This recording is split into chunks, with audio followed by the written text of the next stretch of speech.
Video like जरूर कर लीजिए और ऐसे वीडियो लगातार फ्री में पाने के लिए चैनल को तुरंत सब्सक्राइब कर लीजिए और बेल आइकन को जरूर टैप कर लीजिए ताकि आगे भी सारे वीडियो आपको मिलते रहे। यूट्यूब में फॉलो करते हैं तो प्लीज ये वाला फ्री टेलीग्राम चैनल जरूर ज्वाइन कर लीजिएगा। सारे नोटिफिकेशन सारे अपडेट यहीं पे आते हैं, ध्यान रखिए।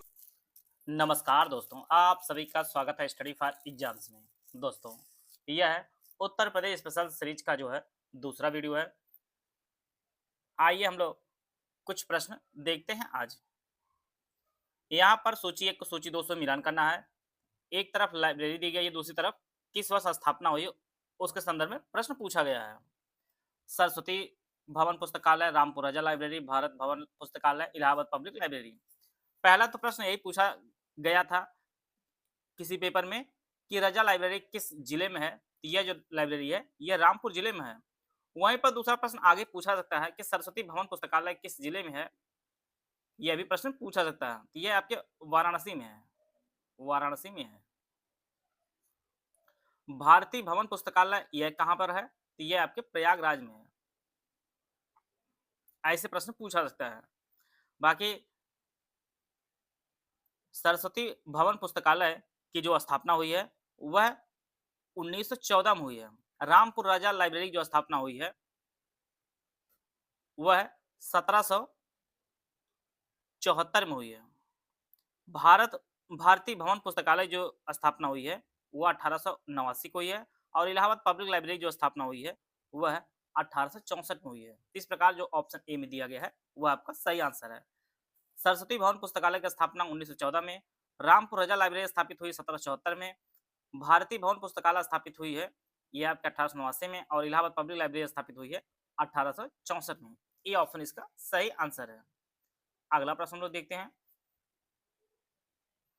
हाल ही में भारतीय रेलवे ने उत्तर प्रदेश के किस शहर में पेंट माई सिटी अभियान आयोजित किया है। तो इसका जो आयोजन किया गया था वह है प्रयागराज में इसका आयोजन किया गया था। पेंट माई सिटी जो है यह भारतीय रेलवे द्वारा शुरू किया गया था।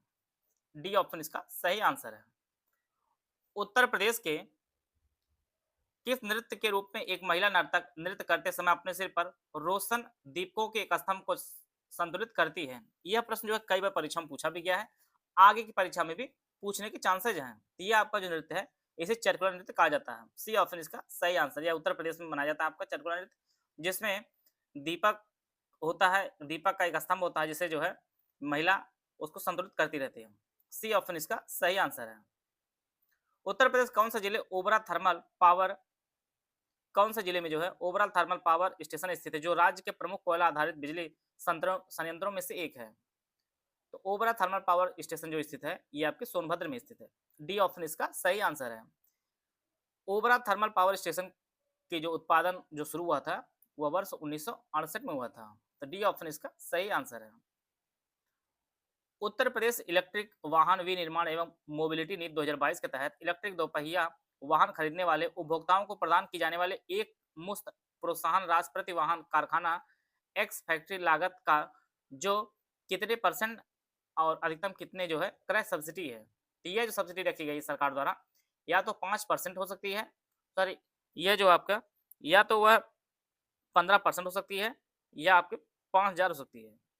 सी ऑप्शन इसका सही आंसर है। सी ऑप्शन इसका सही आंसर है। जनगणना 2011 के अनुसार उत्तर प्रदेश की कुल जनसंख्या महिलाओं का परसेंट कितना है। तो 2011 की जनगणना के अनुसार जो है उत्तर प्रदेश में कुल जनसंख्या महिलाओं का जो परसेंट है वह 27.71% है। सी ऑप्शन इसका सही आंसर है। आते हैं अगला प्रश्न लोग। बनास घराने की प्रसिद्ध ठुमरी टप्पा गायक गायिका थी। तो यह जो है इनका नाम रसूलन बाई जी था। रसूलन बाई जो है यह बनास घराने की प्रसिद्ध ठुमरी और टप्पा गायिका थी। ए ऑप्शन इसका सही आंसर है। इनका जन्म जो हुआ था वह मिर्जापुर में हुआ था और यह जो है बनास घराने की थी। ए ऑप्शन इसका सही आंसर है। वर्तमान में उत्तर प्रदेश से राज्यसभा सीटों की कुल संख्या कितनी है। तो उत्तर प्रदेश राज्यसभा की जो सीटों की संख्या है वो टोटल जो है 31 है। इसमें ऑप्शन में कोई नहीं दिया गया है, इसलिए उपयुक्त में से कोई नहीं आंसर सही होगा। तो इसका जो ऑप्शन ई है वो आपका सही आंसर है। लोकसभा की उत्तर प्रदेश में 80 सीटें हैं और राज्यसभा की टोटल 31 सीटें हैं। ई ऑप्शन इसका सही आंसर है। शामली की सीमाएं किस राज्य से लगती हैं। दिल्ली, हरियाणा, बिहार, उत्तराखंड या उपयुक्त में से कोई नहीं। तो शामली जो सीमा लगती है यह आपके हरियाणा से लगती है। बी ऑप्शन इसका सही आंसर है। उत्तर प्रदेश सरकार ने अटल युवा महाकुंभ का उद्घाटन किस शहर में किया है? तो उत्तर प्रदेश सरकार ने अटल युवा महाकुंभ का जो उद्घाटन है, ये आपके उत्तर प्रदेश राजधानी लखनऊ में उद्घाटन किया है। सी ऑप्शन इसका सही आंसर है। यूपीएसडब्ल्यूसी की शासकीय संरचना क्या है? तो यह जो है केंद्र और राज्य सरकारों द्वारा संयुक्त रूप से प्रबंधित है और यह जो है उत्तर प्रदेश राज्य भंडारण निगम, इसे हिंदी में आप समझेंगे। सी ऑप्शन इसका सही आंसर है। यहाँ पे गलत जोड़ा पहचानना है।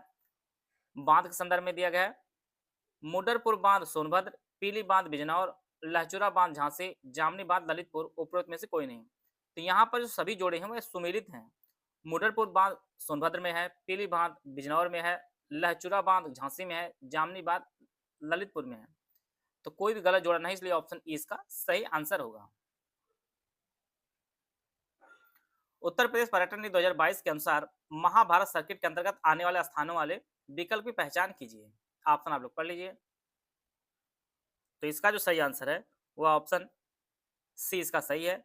मथुरा, गोंडा, प्रयागराज, कौशाम्बी जो है यह है महाभारत सर्किट के अंतर्गत आते हैं। महाभारत सर्किट के अंतर्गत आपका हस्तिनापुर, काम्पिल, आइछत्र, बरनावा, मथुरा, कौशाम्बी, गोंडा, लाछागृह, हंडिया जो प्रयागराज में है, कीचक वध स्थल, हमीरपुर और बिदुरकुटी जो बिजनौर में स्थित है, ये सभी जो आपके महाभारत सर्किट के अंतर्गत आते हैं। सी ऑप्शन इसका सही आंसर है। यहाँ से पीवाईक्यू कराने के सिर्फ आपको यही पर्पज है हमारा कि जिससे आपको पता चले कौन कौन से टॉपिक आयोग पूछ रहा है।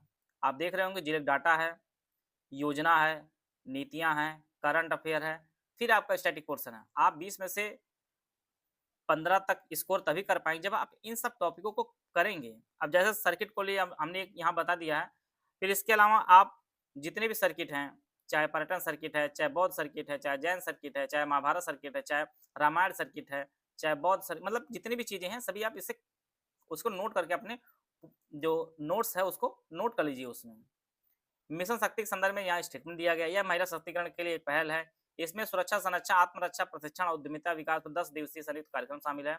यह 2024 प्रारंभ किया गया था। यह महिला और बाल विभाग द्वारा संचालित किया जाता है। इसमें 60 दिवसीय स्वरोजगार कौशल उन्मुख भी शामिल है। तो यहाँ पर सभी जो स्टेटमेंट वो आपके सही है। यह महिला सशक्तिकरण के लिए पहल है। सुरक्षा, संरक्षा, आत्मरक्षा, प्रशिक्षण और उद्यमिता विकास पर 10 दिवसीय संयुक्त कार्यक्रम शामिल है। यह जो शुरू किया गया था 2020 में शुरू किया गया था, 2024 में, 2020 में। बाकी यह महिला बाल विकास द्वारा शुरू किया जाता है, विभाग द्वारा। और 60 दिवसीय स्वरोजगार कौशल उन्मुख प्रशिक्षण भी शामिल है। तो सभी स्टेटमेंट सही है। इसके अलावा जो तीसरा स्टेटमेंट है वो 2020 में शुरू किया गया, 24 में नहीं शुरू किया गया। और 2025 में जो है इसका 5वां जो संस्करण है वह शुरू किया गया है। 5वां संस्करण 2025 में शुरू किया गया है। यह भी आप लोग नोट कर लीजिएगा, आगे परीक्षा के लिए उपयोगी होगा।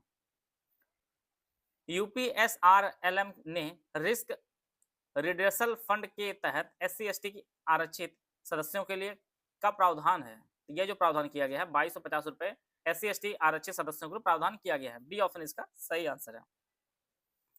निम्नलिखित में से कौन सा जोड़ा सही है वह पहचानना आपका। निराला अनामिका, प्रभात रंजन संस्कार, झूठा सच, ब्रजमोहन शर्मा आदमी, हजारी प्रसाद द्विवेदी मधुशाला, उपयुक्त में से कोई नहीं। तो यहाँ पर जो सही सुमेलित है यह आपका अनामिका की जो रचना है वह निराला जी ने की है। यह जो ऑप्शन ए है वह आपका सही आंसर है। झूठा सच की जो रचना है वह यशपाल ने की है। यशपाल ने जो है झूठा सच की रचना की है। मधुशाला जो रचना है वह हजारी प्रसाद द्विवेदी ने की है। यह जो है हरिवंश राय बच्चन जी ने की है। मधुशाला, मधुकलश, ये सभी रचना जो आपकी हरिवंश राय बच्चन जी ने की है। ये ऑप्शन इसका सही आंसर है। उस स्वतंत्रता सेनानी की पहचान कीजिए जिन्होंने भारत के स्वतंत्रता संग्राम में महत्वपूर्ण भूमिका निभाई है। उत्तर प्रदेश बिजनौर जिले से। तो इनका जो नाम है वह बख्त खां है। इन्होंने जो है 1857 क्रांति में जो है काफी योगदान दिया था। इनका जन्म आपके बिजनौर जिले में हुआ था और यह जो बहादुर शाह जफर के सेनापति भी रहे हैं। ये ऑप्शन इसका सही आंसर है। निम्नलिखित में से फतवा ए जहांगीरी का लेखक कौन है। तो फतवा ए जहांगीरी जो लिखे हैं इनका नाम जियाउद्दीन बर्नी है। जियाउद्दीन बर्नी ने जो है फतवा ए जहांगीरी लिखी है। बी ऑप्शन इसका सही आंसर है। फतवा ए जहांदारी जो रचना है यह है जियाउद्दीन बर्नी ने लिखी है। बी ऑप्शन इसका सही आंसर है। कौन सा जोड़ा गलत है उसको आप पहचानना है। सहरिया ललितपुर, चेरो वाराणसी, बैगा सोनभद्र, खरवार गोरखपुर। सहरिया ललितपुर में निवास करती है, जो जनजाति है चेरो वाराणसी में, बैगा सोनभद्र में। जो खरवार जनजाति है, यह गोरखपुर में निवास नहीं करती है। इसका जो ऑप्शन डी है, वो आपका सही आंसर है। ये खरवार जनजाति जो है, ये सोनभद्र की तरफ पाई जाती है। तो इसका जो ऑप्शन डी है, वो आपका सही आंसर है। संयुक्त प्रांत आगरा एवं अवध की राजधानी को इलाहाबाद से कहाँ हस्तांतरित किया गया था? तो यह जो राजधानी जो है, संयुक्त प्रांत आगरा व अवध की जो राजधानी है, इलाहाबाद से ट्रांसफर करके लखनऊ कर दिया गया था। शुरुआत में 1921 में किया गया था, बाद में पूर्ण रूप से जो है 1935 में कर दिया गया था। सी ऑप्शन इसका सही आंसर है। तो इस प्रकार जो है हम लोग 20 जो यूपीजी के प्रश्न थे उनको कवर कर लिए हैं। आशा है आप सभी को बहुत कुछ जानने को मिला होगा। मिलते हैं नेक्स्ट वीडियो में, तब तक जय हिंद जय Bharat. UP PCS main 2025 paid group हमारा शुरू किया जा रहा है। दोनों भाषाओं में यह पेड ग्रुप हमारा है। पहला जो पेड ग्रुप है UPSC 2025 mains complete GS study material group है, जिसमें जीएस 1 से लेकर 6 तक जो है सब कुछ मटेरियल दिया जाएगा। इसकी फीस 7800 रुपए है। इस ग्रुप में जो जीएस 1 के कुल 15 पॉइंट, जीएस 2 के 22 पॉइंट, जीएस 3 के 18 पॉइंट, जीएस 4 का 8 पॉइंट, जीएस 5 के कुल 21 पॉइंट, जीएस 6 के कुल 23 पॉइंट का जो है लेटेस्ट अपडेटेड कंप्लीट जो है पॉइंट वाइज मटेरियल हिंदी और अंग्रेजी दोनों भाषाओं में उपलब्ध कराया जाएगा। इसमें प्रैक्टिस करने के लिए आपको जीएस 1 से लेकर 6 के लगभग 500 most expected question with model answer जो है लेटेस्ट पैटर्न के अनुसार आपको दिया जाएगा। No answer writing feedback, answer writing का फीडबैक नहीं दिया जाएगा।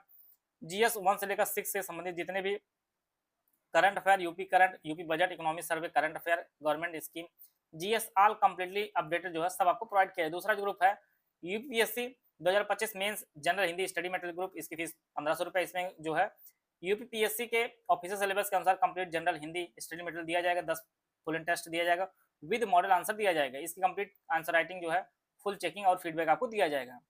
UPSC mains answer writing group के सभी ग्रुप की आंसर राइटिंग का जो complete point to point feedback, voice message, personal guidance मिलेगा, कंप्लीट आंसर राइटिंग फीडबैक मिलेगा, ए टू जेड सब कुछ आपको पूरा फोकस आंसर राइटिंग इंप्रूवमेंट पर जो है कार्य किया जाएगा इसमें। तीसरा जो ग्रुप है 90 days answer writing feedback without model answer, GS 1 से लेकर 6 तक, इसकी फीस 5300 रुपए। इसमें ग्रुप में जो है daily 3 most expected question without model answer, एक दिन जीएस 1 2 3 रहेगा और अगले दिन आपका जो है 5 जीएस 5 6 4 5 6 रहेगा, दिया जाएगा। चौथा जो group 9 days answer writing with model answer, GS 1 से लेकर जीएस 6 तक, इसकी फीस 65 रुपए। इस ग्रुप में जो है daily 3 most expected question with model answer दिया जाएगा। इसमें जो है एक दिन जीएस 1 से 3 दिया जाएगा, अगले दिन आपका जीएस 4 5 6 दिए जाएंगे और उसमें उस क्वेश्चन का जो मॉडल आंसर भी प्रोवाइड किया जाएगा। पांचवा जो ग्रुप है निबंध का है, इसकी फीस 3500 रुपए। कुल 36 निबंध टॉपिक वाइज दिया जाएगा। आंसर राइटिंग की कंप्लीट जो है चेकिंग किया जाएगा, complete point to point feedback दिया जाएगा, वॉइस मैसेज, पर्सनल गाइडेंस दिया जाएगा, पूरा फोकस निबंध राइटिंग इंप्रूवमेंट पर कराया जाएगा। निबंध के मॉडल आंसर भी आपको प्रोवाइड किए जाएंगे। इनमें से कोई बैच आप लाइन ज्वाइन करना चाहते हैं, 3 दिए गए नंबर 8564880530, 7523864455, 96960455, 9690660899, ये 3 दिए गए नंबर, इस पे कॉल या व्हाट्सएप करके जो है आप जानकारी लेकर बैच से जुड़ सकते हैं और अपनी तैयारी को बेहतर कर सकते हैं।